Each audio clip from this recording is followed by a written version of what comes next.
Hi guys, good morning. So I am recording this and I didn't realize my music was still on, so let me put that on pause. Okay, so anyway, I am going to tell you how to do your literary lexicon, which is on this we posted on Google Classroom. So there's a couple of things you need to know, and before I go through the directions of it, I just want to show you what it should look like. So before I show you this, you'll probably freak out because you're like, oh my gosh, I can't do all of that. That's so much work. I can't believe it. We can't do that. Okay, calm down. Okay. So I tend to overdo things and, I'm an overachiever. Okay. So what you're doing is you're creating a playlist. And the playlist is it's songs that would be in the movie Romeo and Juliet if you were going to direct it. So the movie Romeo and Juliet, you're creating a playlist. Well, back in the day, back when I was younger, we had record albums, and you've probably seen some of them being kind of retro at various stores. So what you guys are going to do is you're going to create your own record album. So that's what I did. I created my own record album, and you can see that it's Romeo and Juliet. Okay, and it's about the size of a record album. It actually is the size. And then on the front, I created my own cover. So you'll have to create a cover for your Romeo and Juliet. Okay. So the other thing you have to do is you have to include on the next page or on it can be your cover. It doesn't matter, but you do need to create some sort of visual that when looking at it. Oops. Let's see. How do I tilt this?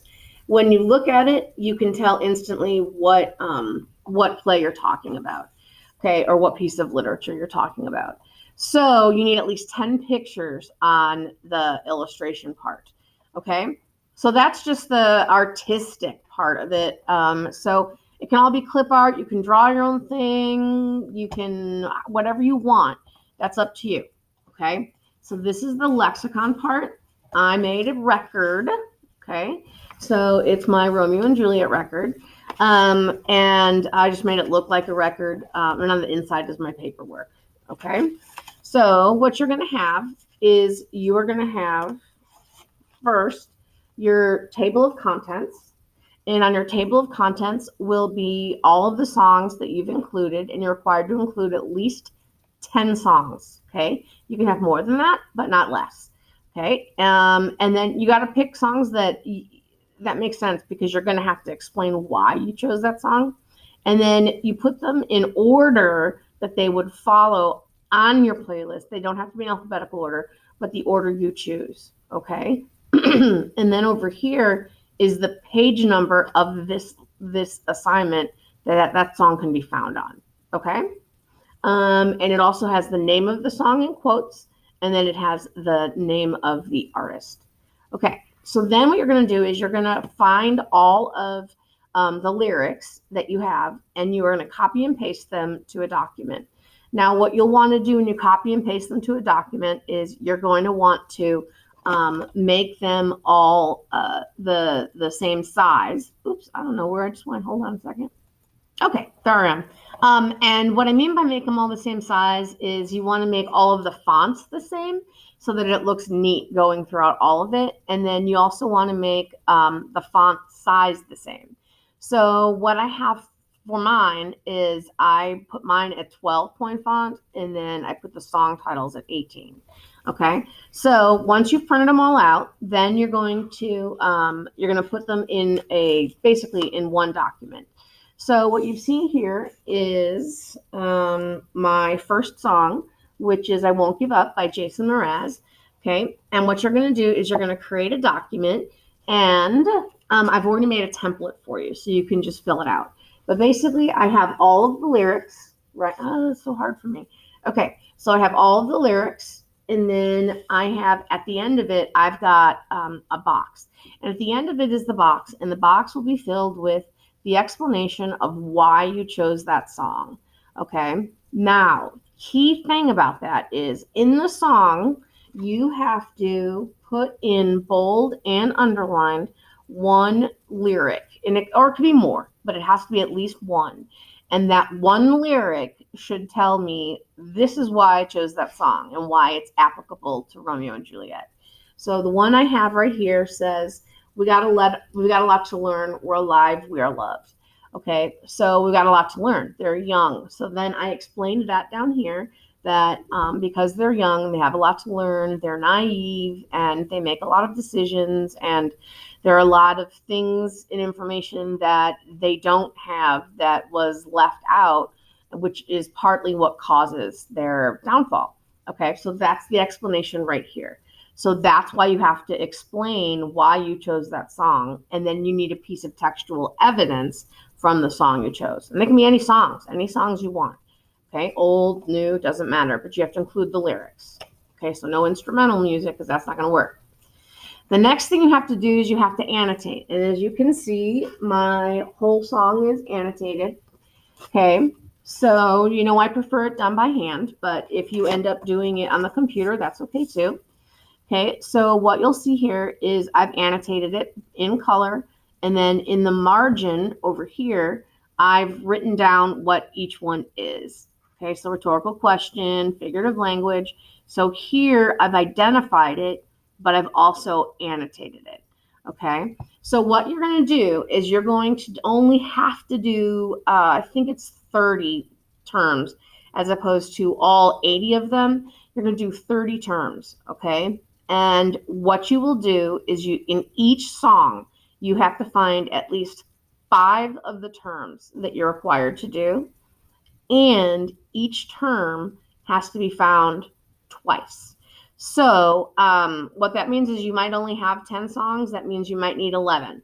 So you're also going to create a index, which will have these are all of the terms you have to do. Okay, so the first one is alliteration. So I put them in alphabetical order. So you want to put them in alphabetical order. So you've got alliteration, and then it tells you 4 and 9, the same way an index would tell you if you were reading a book, right? So I'll go to page 4, and I'll find alliteration on page 4. Okay, and I look there, and I find alliteration right there. Okay, so on your back page, on your table of contents, every single term should have at least 2 page numbers by it.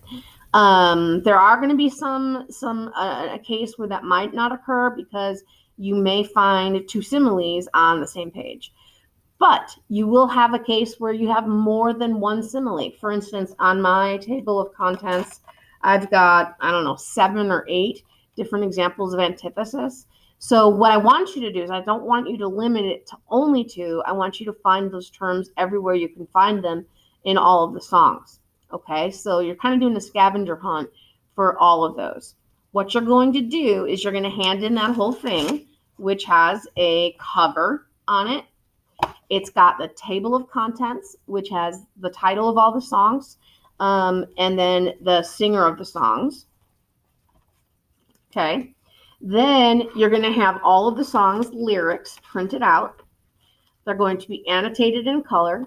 And then in the margin, you are going to label what literary device that is.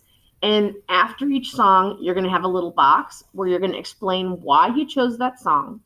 Each song is going to have something that is both bolded and underlined, which you will use for textual evidence to explain why you chose that song for your playlist. Okay, so that's the literary lexicon. That's the big project that you have to do. And I simplified it in a lot of ways, and I'm going to show you on here really quick. You'll see that on the annotation guide right here, this tells you you're just coloring it. You don't have to worry about underlining. You don't have to worry about circling. You don't have to worry about any of that. Okay, so you have this, which is the explanation sheet, but you will also have this sheet, which is all of the terms that you should have been doing all semester. Now, there's normally 3 parts to this, and one of them is writing up all of the terms and then making those boxes and getting the definitions and the literary examples. But I feel like we're getting really close to the end of the semester, and I want to give you enough time to do this, so I'm taking that part away. Now, I know you've done part of that, but what I really want to see is I want to see your application process. And just writing the definitions and cutting and pasting them, that's not going to necessarily show me that. Okay? So that's why you're doing this. Okay. So I've created this document for you. So all you have to do is right here, put the title of the song. You can put the lyrics here, and then this would be like what you would put your explanation. I'm going to add boxes right here so that you can label them online. So all of those ways, you can do it online, which is absolutely fine. I prefer the hard copy, but it doesn't matter. Whatever is going to work for you. Okay. The key thing is that we do not have printers here that print in color. So if you're going to print, you're going to have to do it at home, or you're going to have to do it by hand, which is fine with me. And then this part of the lexicon, this is the part we're no longer doing. So you don't have to do that. There is one last part. Normally there's 3 parts. Remember, that's what I said. The second part is this. Okay, so you're going to get this, which is all of Act 1. And I have denoted all of these different types of literary devices. So like number 53, it says, "What dares the slave come hither covered with an antic face?" So you're going to have to figure out what literary device that is, and you're going to choose one of these guys up here. Okay, so rhetorical question isn't there. So it's not a rhetorical question. So you can only choose from these that are here. So the yellow are this yellow box, this columns that goes down. Those are the numbers. So this is number 1. It goes from forth the fatal loins of these 2 foes, right? So the F is underlined and bolded. So for number 1 on the bubbles sheet that you will get, you're going to put A, alliteration. So you'll put A, alliteration right there, and then you're going to have to print this out, and you are going to have to put, or you can type it, that's fine too. You're going to type why, the explanation of why that's alliteration. So you would want to put the repetition of the letter F at the beginning and the end of the words, from forth fatal foes, life, and of. Technically, it's more consonants than it is assonance because of the word life, but we're lumping them together.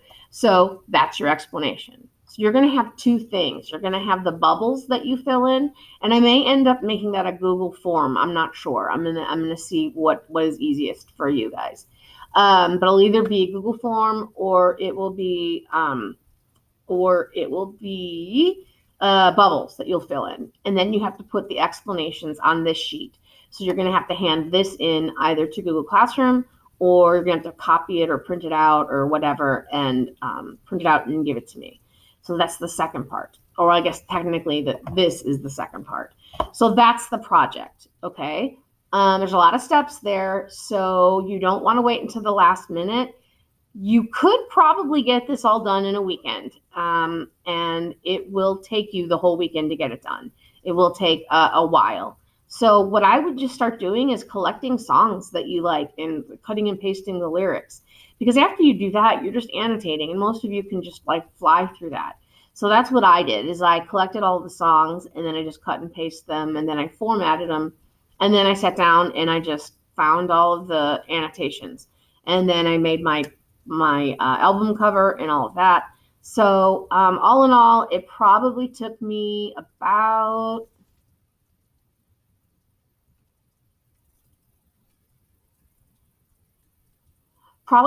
a total of 10 hours to do. Now, that's over a course of time. That's not just sitting down one time and doing it. So it might take me longer because I didn't count like grabbing the songs and how long it took me to find those, because I've been doing that over time. So, but to do all the paperwork and all of that. So that's what it took me to do.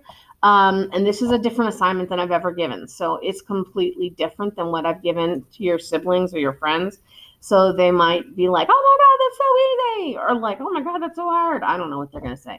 But anyway, that is the assignment. And if you look at the assignment, it is due April 12th and 13th. April 12th is an A day. No, it's a B day. I don't know. I'm not sure. It's an A day. So everybody can hand it in on the 13th, but that's only if you're handing in electronically. If you're handing it in this way, then Monday people, A-Day people, you have to turn yours in on the 13th in person. Because how else are you going to get me the hard copy of it? Unless you're here. If you can get it to me the next day, that's fine. But I will not accept late work on this project. You will not be able to hand it in late. You have to get it to me. Even if you're absent, you've got to find a way to get it to me. Find a friend who can bring it to me. I can, go to my mailbox and get it, have a parent bring it up, doesn't matter, but no late work will be accepted on the project. And this is your last project of the year. The only other big assignment we have coming in is, there's a lot of other things like Romeo and Juliet test over the whole play. We also have, a lot of other little things, grammar and whatnot, but the big final thing we're going to end with is the research paper. So we're starting that after spring break. So between now and spring break, it's very close, we are going to start Act 3 of Romeo and Juliet. You have an ed puzzle you're going to have to do over spring break, and a close read that you'll have to do over spring break. My A kids, you're going to have time in class to work on it. B kids, you're going to have to do it over break. Sorry, it's the way it fell. So anyway, so this you're going to want to start over break. And I tried my best to give you guys a break because it's spring break. So you should have a break. But there's just no way for me to get all of this stuff in by the end of the semester. And it's the stuff I have to get in. I've gotten rid of a lot of other stuff. So anyway, if you have questions, please ask. You can ask me in person. You can set up a Google Meets. You can, whatever's going to work for you, you can go ahead and ask those questions. You can ask them as you're going along. It's different than what your SIBs might have done, but just don't hesitate to ask me questions. Okay? So that is the literary lexicon. So get started right away. See you guys.